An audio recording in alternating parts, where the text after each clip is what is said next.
With Joe Biden officially kicking off his campaign, many are taking a closer look at his policies. The former vice president is Catholic, but his political views have often differed from the church's position on a variety of issues. To talk more about that is Bill Donohue, the leader of the nation's largest Catholic civil rights organization, the Catholic League. He joins us now. Thank you for being here, Bill.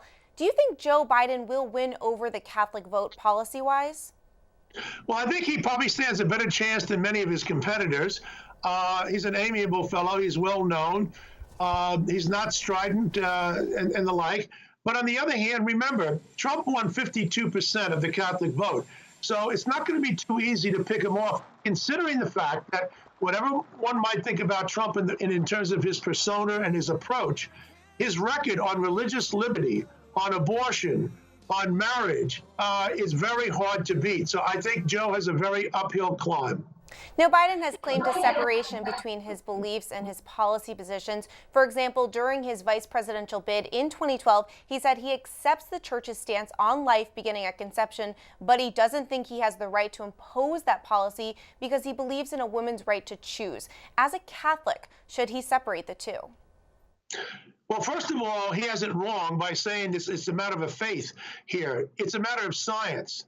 The Catholic Church and science agree 100% that everything that makes us distinct from another human being, our DNA, is present there at conception, not a week later, not a month later, not when you're born. So Joe really has to get this thing straight. It's not a matter of faith. It's a matter of science. And quite frankly, when Roe v. Wade was legalized back in 1973, he was opposed to abortion. Even in 1997, he said he's opposed to partial birth abortion and other forms of abortion, not even as extreme as partial birth. So what's changed, of course, is the Democratic Party. They've gone from the party of life to the party of death. The Republicans were the opposite. Now, I understand he has to get in line with the thinking of the Democratic Party, but we're not talking about some marginal issue here. This is a senior issue, life and death issues. And Joe can't come out and say, well, I'm a Catholic and I don't want to impose my views. If he understood that life began at conception, as science has always taught, he taught that in the 1970s and 80s and 90s, and now more recently he's going to do an intellectual somersault.